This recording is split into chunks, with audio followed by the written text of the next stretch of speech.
Trading Bharat channel के एक और वीडियो में आपका स्वागत है दोस्तों।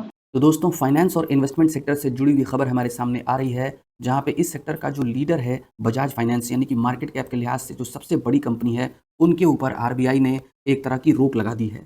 हम जानते हैं दोस्तों कि बजाज फाइनेंस फाइनेंसिंग की सर्विसेज प्रोवाइड कराते हैं, यानी कि लोन देते हैं अपने कस्टमर्स को, जिस पे ब्याज लेकर के इनकी इनकम जनरेट होती है। ऐसे में कई तरह के लोन्स ये प्रोवाइड कराते हैं, जैसे कि home loan, business loan, educational loan, car loan, personal loan, short term और लॉन्ग टर्म दोनों ही पीरियड्स के लिए। लेकिन अभी आरबीआई ने इनके सारे प्रोडक्ट्स में से 2 प्रोडक्ट्स पर बिक्री करने पर रोक लगा दी है, यानी कि बैन लगा दिया है। वो 2 प्रोडक्ट्स कौन-कौन से हैं दोस्तों? तो 2 तरीके से अब ये लोगों को लोन नहीं दे सकते हैं, ई-कॉम के ज़रिए और इंस्टा ईएमआई कार्ड के ज़रिए। तो आरबीआई ने इस सेल पर रोक इसलिए लगाई है क्योंकि कुछ नियम थे जो आरबीआई बनाती है इस तरह की सर्विसेज प्रोवाइड करने वाले सभी बैंकों को, जिनका पालन करना होता है, या सभी फाइनेंसिंग सर्विसेज प्रोवाइड करने वाली कंपनीज़ को उनका पालन करना होता है।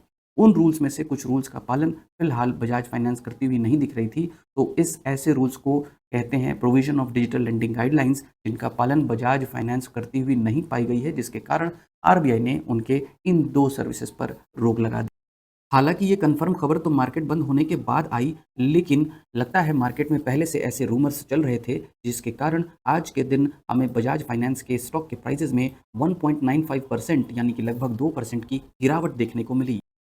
फिलहाल इस खबर के मार्केट बंद होने के बाद आने के कारण बजाज फाइनेंस के स्टॉक के प्राइसेस में हमें कुछ और गिरावट आने के आसार दिखाई दे रहे हैं। लेकिन दोस्तों बजाज फाइनेंस के स्टॉक के प्राइसेस में इस खबर की वजह से अगर कुछ गिरावट आ भी गई, तो वो गिरावट बहुत ज़्यादा नहीं होगी और ना ही बहुत लंबे समय के लिए रहने वाली है, क्योंकि बजाज फाइनेंस का बिजनेस बहुत बड़ा है और बहुत वर्सटाइल है। ऐसे में इनके सैकड़ों प्रोडक्ट्स हैं, जिसमें से सिर्फ 2 की बिक्री पर रोक लगाई गई है, यानी कि कंपनी जल्दी ही दूसरे रास्ते ढूंढ लेगी अपने बिजनेस को मेंटेन करने का। साथ ही दोस्तों ये गिरावट हो सकता है कि कुछ समय के बाद सही गाइडलाइंस का पालन करने के आश्वासन मिलने पर हटा भी दी जाए।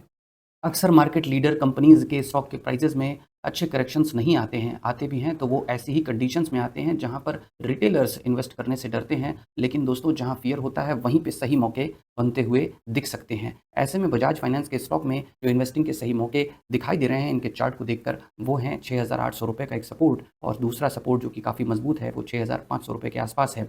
एक ट्रेंड लाइन भी है जो ₹6,500 के आसपास से होकर गुजरती है। तो ऐसे में 2 स्टेप में यहाँ पर लॉन्ग टर्म इन्वेस्टमेंट के लिए बजाज फाइनेंस की तरफ देखा जा सकता है। फिलहाल दोस्तों ये कोई बाय एंड सेल रिकमेंडेशन नहीं है। किसी भी तरह की इन्वेस्टमेंट करने से पहले अपने फाइनेंशियल एडवाइजर से ज़रूर एडवाइस लें।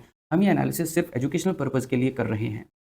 मार्केट की अन्य खबरों में अक्टूबर के ट्रेड डेटा हमारे पास आ चुके हैं, जहां पे हम देख सकते हैं कि हमने पिछले साल के इसी महीने के तुलना में 6% ज़्यादा एक्सपोर्ट्स किए हैं, जबकि इंपोर्ट्स 11% ज़्यादा किए हैं। ऐसे में ट्रेड डेफिसिट भी कुछ हमें बढ़ता हुआ दिखाई दे रहा है।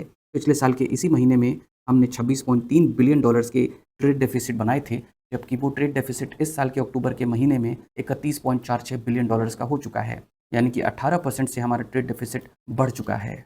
बताते चले दोस्तों कि ट्रेड डेफिसिट का बढ़ना इकोनॉमी के लिए अच्छा संकेत नहीं माना जाता है।